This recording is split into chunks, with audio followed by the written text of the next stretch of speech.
hope you develop this deep thirst and hunger and love for the word, because that will be your lamp. That will be the deciding factor of your future.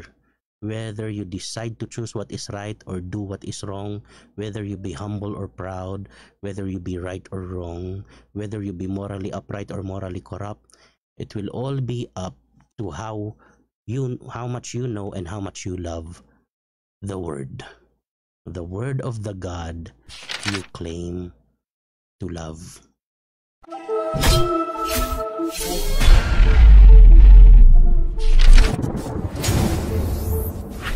So ito na po. Ayan, basahin po natin Psalms chapter 1. Okay, this is one of our most beloved childhood devotionals. Okay, and I strongly suggest you do your own devotions every morning. Okay, so may utang pa pala akong video kung paano mag-devotion. Okay, so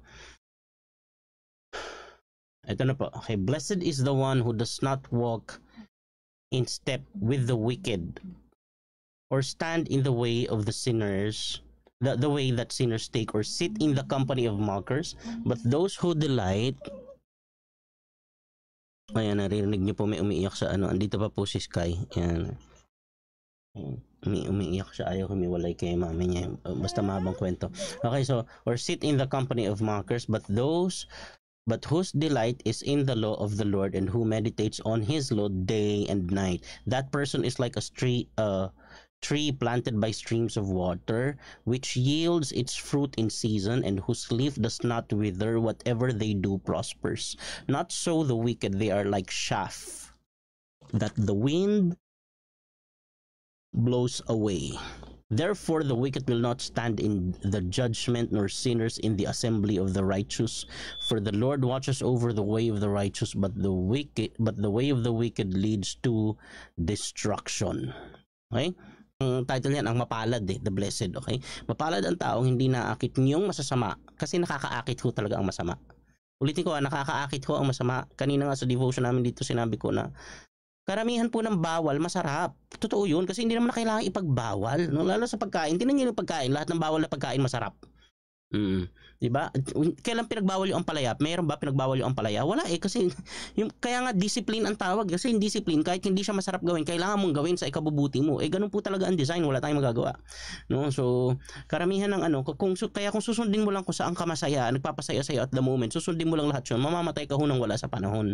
Merong namamatay na wala sa panahon? Meron. Sabi ni Solomon po sa Ecclesiastes, huwag kang magpapakabanal ng labis, ba't mo pahihirapan ang sarili mo? Huwag ka rin namang labis na magpapakahangal at baka mamatay ka nang wala sa panahon. So meron po mga taong namamatay nang wala sa panahon, na meron pa sana magandang plano si Lord sa kanila, kaya lang inabuso nila yung sarili nila, nagwalwal sila, namatay nang wala sa panahon. Tapos yung mga nasaktan na nawala ng mahal sa buhay dahil nagwalwal, sasabihin nila, ikaw talagang may Diyos, ba't pinabayaan? Yun ang problema Proverbs, may sagot din ng Bible dyan. Sa Proverbs sabi, pinapahamak ng tao kanyang sarili, pagkatapos sa Diyos ang bagsak ng sisi. Ganun. So ang saklap lang, di ba? So ayun po. So nakakaakit po talaga yung masama nakakaakit siya. Okay, kaya nga tukso ang tawag Okay, so mapalad ang taong hindi naaakit niyong masasama upang sundan niya ang kanilang payo at maling halimbawa. Nakakaakit na nga, nagpapayo pa, nagbibigay pa ng maling example. Yun, biblically speaking, yun ang sabi, mapalad ang taong hindi naaakit niyong masasama upang sundan niya ang kanilang payo at maling halimbawa. Kasi meron ho talagang bad example. So wala ho talagang tao na useless. Meron at merong silbi. Halimbawa, yung mga mali-mali ginagawa, pwede mo silang gawing bad example. Okay, so ayun, verse 1, verse 2, palang tao hindi nakit yung masama pasundan niya ng pahit maling halimbawa. Hindi sumasama sa sino man taong ang laging adhikay, pagtawanan lamang at hamak-hamakin ang Diyos na dakila. Meron po talaga niyan. Hanggang ngayon, padamihan ng padami. Okay, so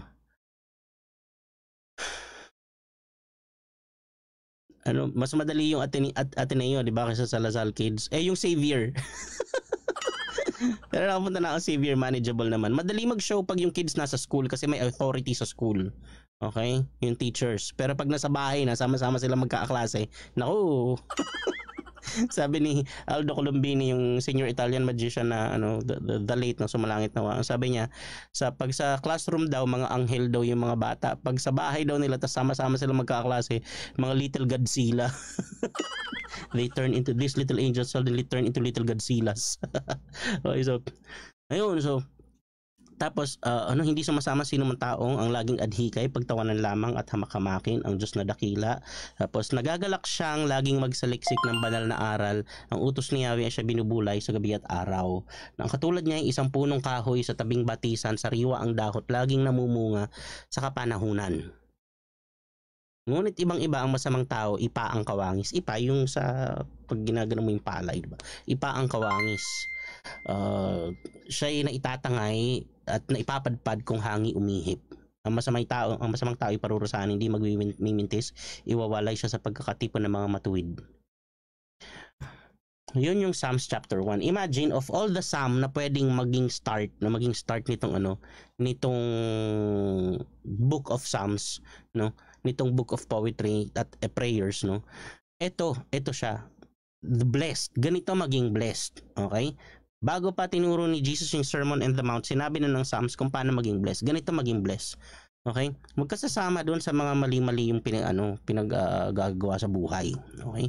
So, meron nagsabi, sabi niya, turo mo lang sa akin yung mga barkada mo, sasabihin ko sa iyo kung ano future mo eh.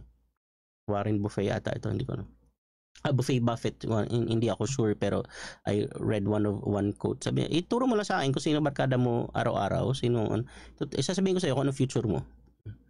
Kung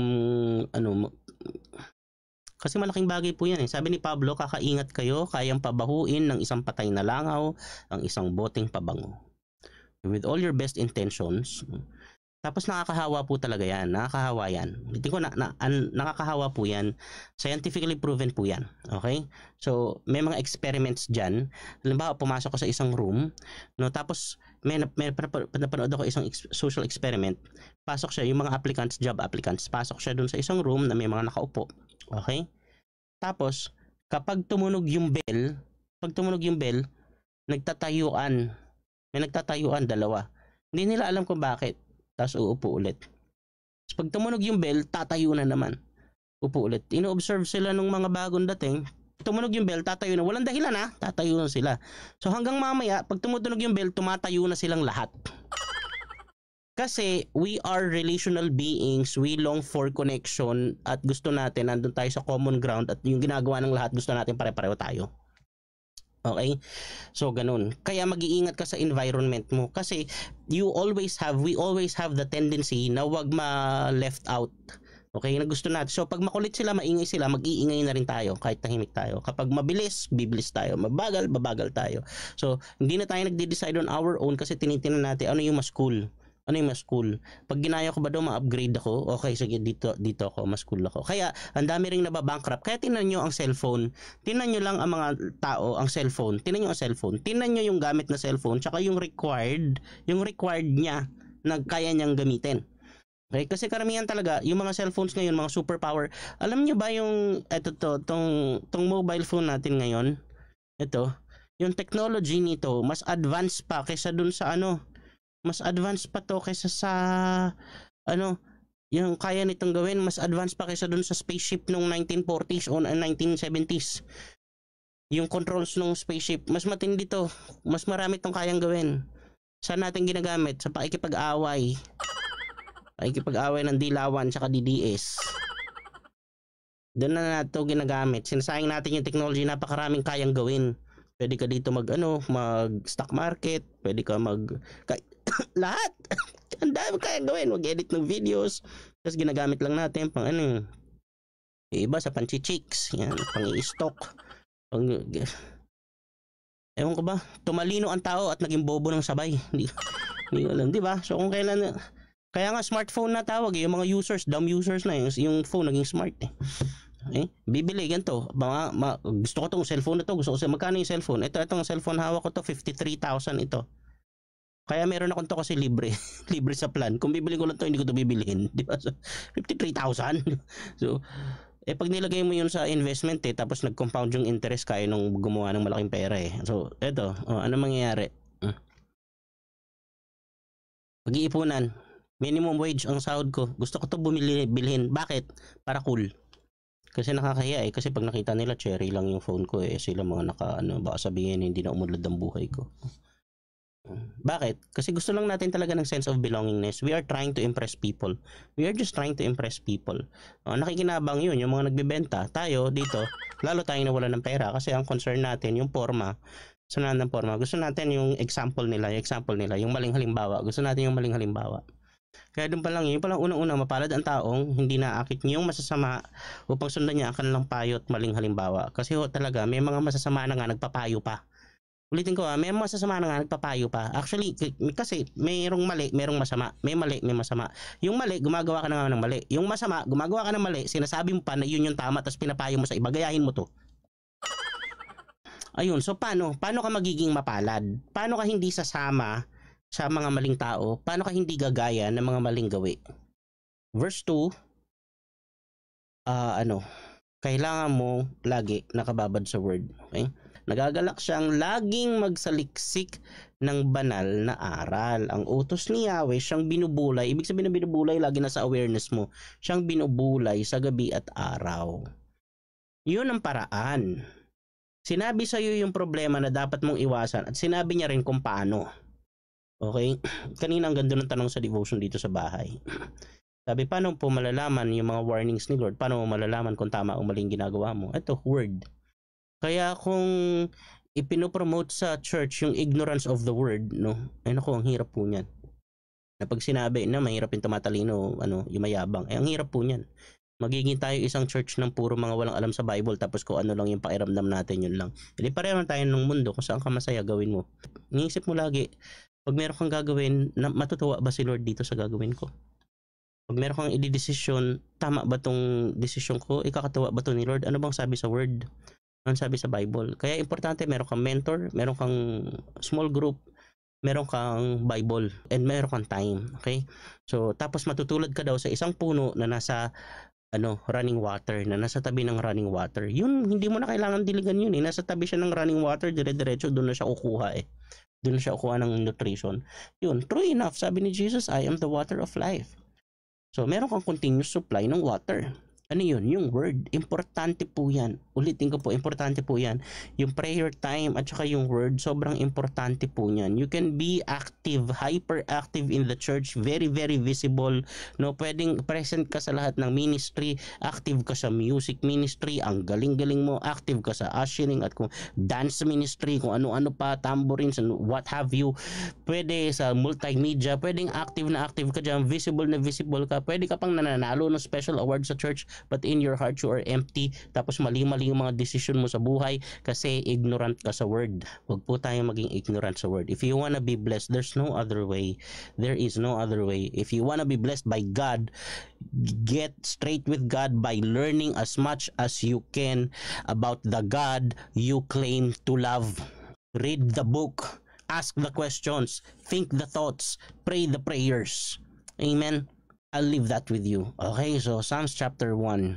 Okay, so Psalms chapter 1. Mapalad ang taong hindi naaakit yung masasama upang sundan niya ang kanilang payo at maling halimbawa. Hindi sumasama sa sino mang taong ang laging adhikay. Pagtawanan lamang at hamak-hamakin ang Diyos na dakila. Nagagalak siyang laging magsaliksik ng banal na aral. Ang utos ni Yahweh, siyang binubulay sa gabi at araw. Ang katulad niya isang punong kahoy sa tabing batisan. Sariwa ang dahot, laging namumunga sa kapanahunan. Ngunit ibang-iba ang masamang tao, ipa ang kawangis. Siya'y natatangay at naipapadpad kung hangi umihip. Ang masamang tao ay parurusahan, hindi magmimintis, iwawalay siya sa pagkakatipon ng mga matuwid. That's about it for tonight, and I hope you really make an effort to get to know God by reading His Word. Thank you so much for keeping us company tonight, and I hope you develop this deep thirst and hunger and love for the Word, because that will be your lamp. That will be the deciding factor of your future. Whether you decide to choose what is right or do what is wrong, whether you be humble or proud, whether you be right or wrong, whether you be morally upright or morally corrupt, it will all be up to how much you know and how much you love the word of the God you claim to love. Let's pray. Lord, maraming salamat po. Salamat po sa opportunity, salamat po sa resources. Ay, salamat po Panginoon kasi kaya naming basahin, kaya naming nag-iwan ka Panginoon ng salita mo na pwede naming matutunan sa paraan na kaya naming matutunan. Kasi marunong naman kaming magbasa. Nakakaintindi naman kami ng Tagalog, ng English, ng Bisaya, ng Ilocano. Lord, tas sinulat sa paraan na ganun, maintindihan namin. Maraming salamat po. Maraming salamat po. We ask that you would guide us, Lord God. Guide us, Lord God. Guide us and be our light. Be our light, Lord. Napakaraming uso sa mundo, Panginoon. Panalangin po namin, wag lang kami magsunod sa uso na hindi na nag-iisip, na mali-mali na yung ginagawa namin, kaya lang uso gagawin pa rin namin para hindi kami malaos, para hindi kami ma-left out, para lagi kami sabay sa uso, para kami lagi sabay sa lahat. Panginoon, dalangin po namin, Panginoon, sumalungat kami sa agos kapag ang agos ay mali. Panginoon, tumayo po kami sa tama. Tumayo kami sa tama parati, Panginoon. Maraming salamat po. Thank you for reminding us that there is no other way, Lord God, to get right with you, Lord God, and to be strong, to be deep-rooted, Lord God. No other way but love the word, Lord God. Love the word, love the word, love the word. In Jesus' name, in Jesus' name. Amen, amen.